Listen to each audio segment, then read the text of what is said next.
I want to welcome y'all back to Fillmo Cinema, and today we reviewing Fillmo's favorite movie. This might be the greatest movie of all time, and I'm not here to debate. And just like the title suggests, this is the most influential movie to black culture, period. And I'll explain why I said that later. But y'all, I love this movie so much, I'm gonna name my child Tony Montana, no matter the gender, and I ain't bullshit neither. Also, before we get into it, check out my movie Joyland 2019 on Tubi, Prime, Pluto, Apple TV, YouTube, and more. Y'all just Google that. Now I want to get straight into it because this movie damn near 3 hours long. So without further ado, Scarface, directed by Brian De Palma. We open on this text giving us a little historical backdrop, and through the opening credits we see what looks to be real footage of the Mariel boat lifts from the 1980s. Fast forward and we get the GOAT himself, Tony Montana. Al Pacino is my favorite actor, by the way, but Montana is being questioned by these government officials, and we learn a lot about Tony in this opening scene. The guys like Humphrey Bogart, James Cagney, that teach me to talk. And just a quick film history lesson, Humphrey Bogart and James Cagney were previous tough guys in American cinema. They was like the poster boys for masculinity. And Tony is kind of giving you a hint at how his mind works. But these men continue to have my boy fucked up, asking him these crazy ass questions and shit. You ever been in jail, Tony? What? What about homosexuality? What? You like men, huh? You out of order. They didn't see he with the gang when they see his tech and just automatically want to send my boy away. But he tried to tell him off before he leave. Wanna work 8-10 fucking hours? You own nothing? You got nothing? White man like, nah, get this nigga up out of here. His ugly ass ain't have to do my boy like that. And your ass too. Look how the big ass nose casts a shadow on this broad ass chin. Now Montana is on his hot ass bus with his right hand man Manny. And they're headed to this camp that's right on the side of the highway. Scarface balling on these niggas. But y'all see what kind of defense these niggas playing? Ooh, he got a mean jump shot though. Come on, man. Trash. Manny then put him on the lick so they can get a green card and shit. And they whacked this political dude from Cuba. They didn't get a job at this restaurant, but Montana ain't really feeling it. But my boy is still ambitious nevertheless. Look at those titties. Look at that punk with him. What's he got that I don't have? They didn't meet the goofies that put them on the lick, but Montana ain't really picking up what they trying to put down.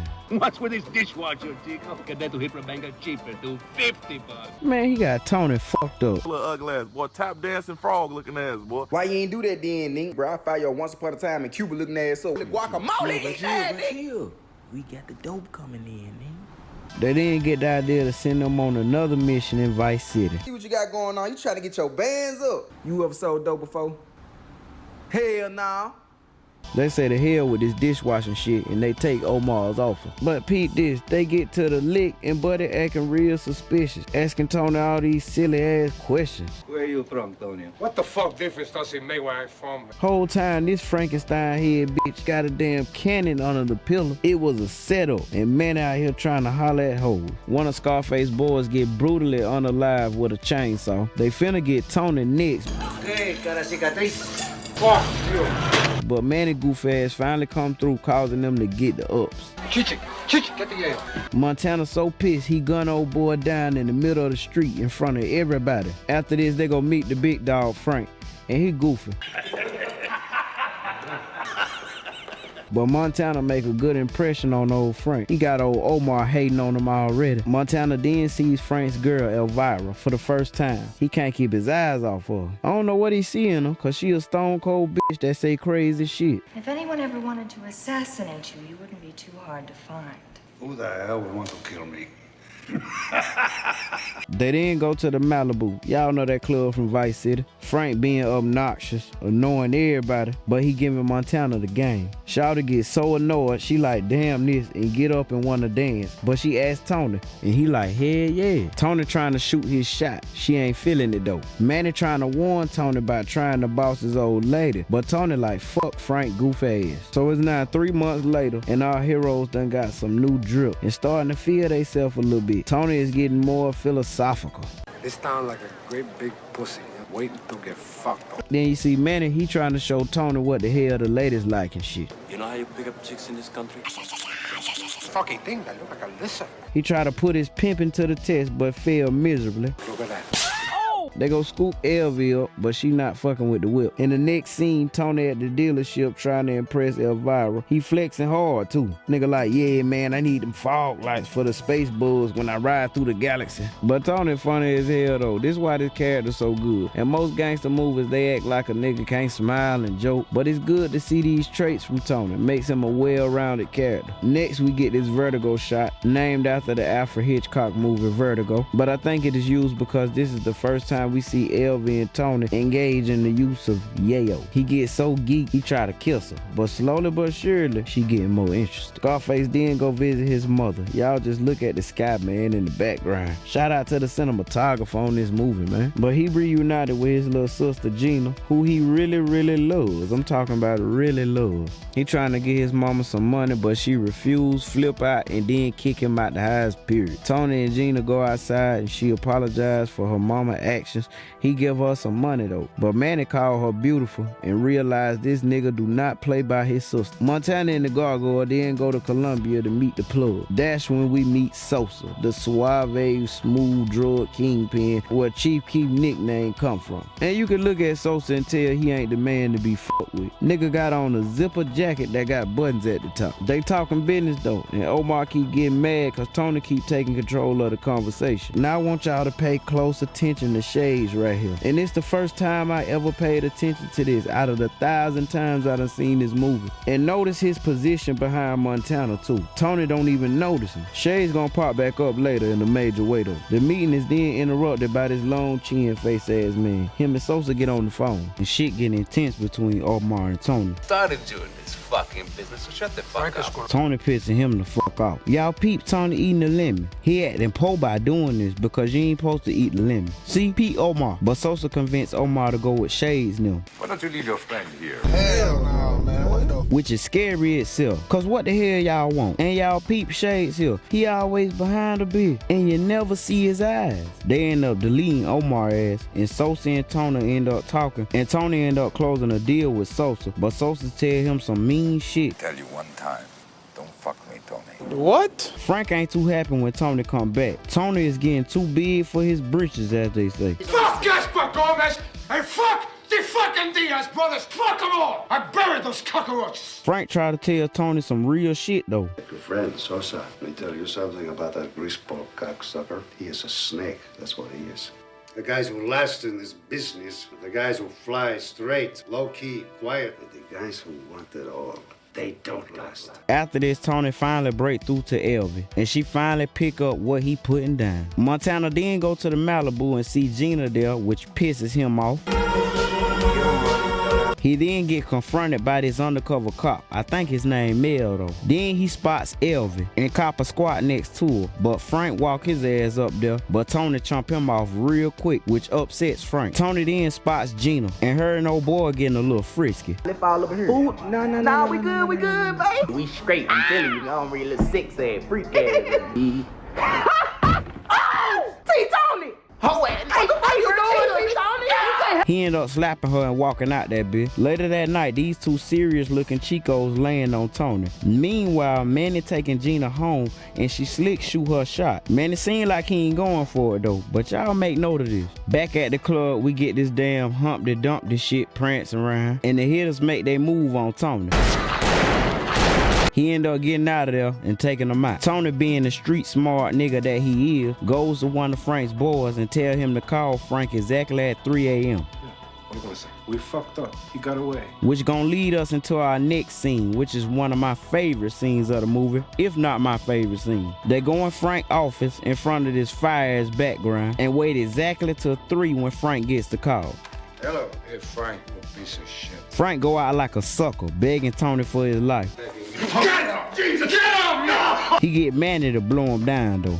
Every dog has his day. That bitch, you're next. Then Tony himself deletes Mel Bernstein. What about Ernie? Want a job, Ernie? I know he was like, ooh, god damn. He was finna shit a brick. He then goes wake Elvie up, letting her know that Frank is finished. And as she goes about packing her things, Tony just stares out at the sky. Take a glimpse months into time, watch the blimp read the world is mine. We then open on what I like to call the rise of Tony Montana in this real 80s type montage. These niggas getting so much money, the bank getting tired of seeing these niggas. And the bank tell Tony they can't launder his money anymore. But man, they trying to put him on this Jewish banker, which gonna come back to bite him in the ass. Tony starting to let the money go to his head though. The ladies more than you like the money. I'm your partner, okay? Tony end up following Manny up with the saddle bomb thing and gets busted. He get out and talk with his lawyer and find out he might have to do some fucking time. There's a meeting in Colombia with Sosa and some other powerful men, and y'all peep Shades in the back. This nigga don't move not one time. Look, but Sosa want Tony to whack this journalist that's exposing his operation. But I need names. Marquez Jackson? Yes, bro. Man, them don't be on no gangster shit. All they do is credit card fraud. Them little fishes. I didn't know there's nobody else really looking for them. But remember his long face ass? Sosa want Tony to take him, but he don't speak no English. We didn't get to my other favorite scene of the movie. Can't even have a fucking little baby with her. Tony and this bitch tweaking. She end up leaving, and a geeked up and drunk Tony end up telling all these high society folks a piece of his damn mind. So say good night to the bad guy. Tony is slowly unraveling people. See, she wanted diamonds and gold. You should got an ugly bitch with a beautiful soul. We are now in New York, and Operation Get the Snitches in full effect. Tony is beginning to overindulge with the yayo, and he discovers the snitches with a wife and kid. Now he don't want to go through with it no more. Think I killed 2 kids and a woman? He then blow Buddy Chin all over the car. He calling around for Manny, and he ain't nowhere to be found. Plus, Elvie ain't calling. Told you a long time ago, you fucking little monkey, not to fuck me. Hey, who the fuck you think you're talking to, huh? Alex, you there? It was at this moment that he knew he fucked up. Mama Montana mad, missing Gina. Ever since you came back, she's been getting this way. And we get to perhaps the lowest point of the movie, where Tony goes to a huge house only to find out Manny been laying up with Gina.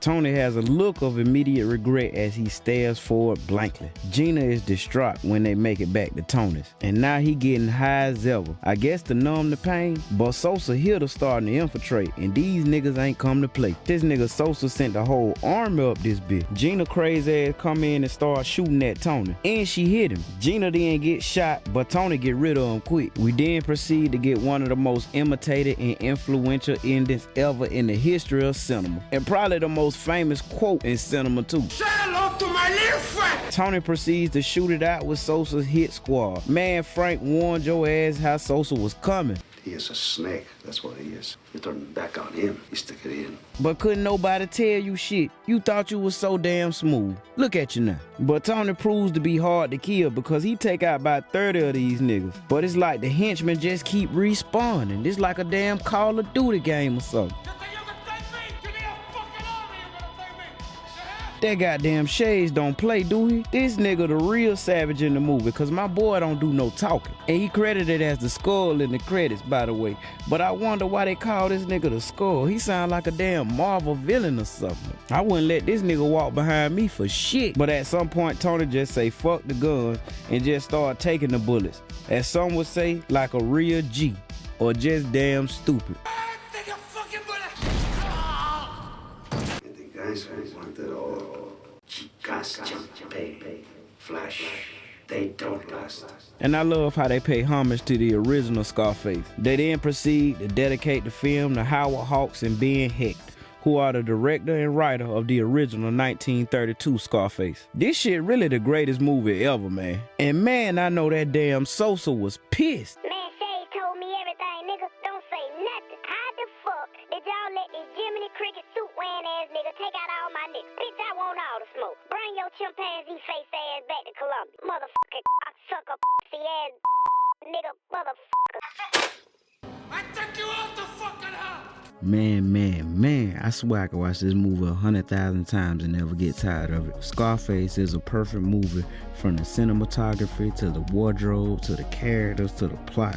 Just everything about this movie is good. Pacino brings a lot to the performance as Tony Montana. Not only is he charismatic, but he is a well-rounded character. In some scenes, he is a straight-up savage, like this one when he gun old boy down in the middle of the street while dressed like he can bowl a mean strike. And in other scenes, we see that he is capable capable of caring and showing emotion. Hell, he even funny at times. He is a very complex character. This, in my opinion, is the best performance of his career. Now, Scarface wasn't always upheld as the masterpiece that is known as today. Critics panned the film upon its release, and it bombed at the box office during its theatrical run. Next day, the critics basically said that it was the worst film of all time. The box office level, Scarface never made a dime. They were saying it was too vulgar and too violent. And can y'all believe not one Academy Award nomination? But unlike most movies that flop, Scarface got a second life when the movie started playing at cheap theaters and when it was released on VHS. Latinos and blacks resurrected the film and gave it a new appreciation for generations to come. And I told y'all I was going to explain why I said this movie was the most influential movie to black culture. I can't think of another film that has been referenced in black film and music as much as Scarface. I'm gonna just give y'all a few examples. The world is mine. And the brothers do now. Bumbleclot me. Come on. I murder people for fun. Things really got hot in Harlem when Scarface came to town. It's like niggas love seeing a poor-ass Cuban just blow up to be the man. I slap people for fun. That's what I do, man. You wanna play rough?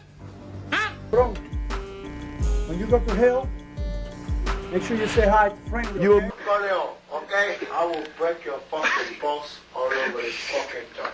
And there are a lot more examples I could list, but y'all get the picture. As I stated earlier, hip-hop culture brought a new appreciation to the film. Mid-80s, the film started getting picked up by the hip-hop generation. It had a big impact on me. But I think a lot of niggas in general took the wrong message from the movie. They saw how Tony fearlessly came up from the bottom to attain the world, but they somehow forgot how he lost control and spiraled downward only to go out violently. Scarface became a kind of guidebook to ghetto life. This movie is a cautionary tale. It's not to be glamorized at all. As a matter of fact, if you go back and you really watch the movie, you'll see that Tony really wasn't at the top for a long period of time. During the second half, Montana starts to get deeper into his addiction and alienates the people that he loves because of his ego. Like when he killed Manny, he obviously regretted that shit, but it was too late by then. But all kind of shit would be inspired by this movie. I think the wildest shit I seen was an elementary school play in which children was playing the main characters. I got a funny junkie for a wife. You son of a bee! Her room was so polluted, I can't have a funny little baby with her. Yeah, shit wild, right? But it don't get no better than this, ladies and gentlemen. I don't care if a movie gets made 100 years from now, it ain't nothing that gonna be better than Scarface. And y'all know I usually rate movies, but this shit so good, I just can't rate it. It's one you just gonna have to see and appreciate for all its greatness, for real, for real. But man, hats off to Al Pacino, Brian De Palma, Oliver Stone, and everybody else that had a hand in making this masterpiece. So y'all make sure y'all go watch Scarface, and don't forget to watch Joyland 2019, available on Tubi, Prime, PlutoTV, YouTube, Apple TV, and more. Just Google Joyland 2019. And as always, thank y'all for tuning in. Make sure y'all keep liking and subscribing. I got more dope content coming, so y'all stay tuned. Thank y'all for watching, and say good night to the bad guy. I'm out.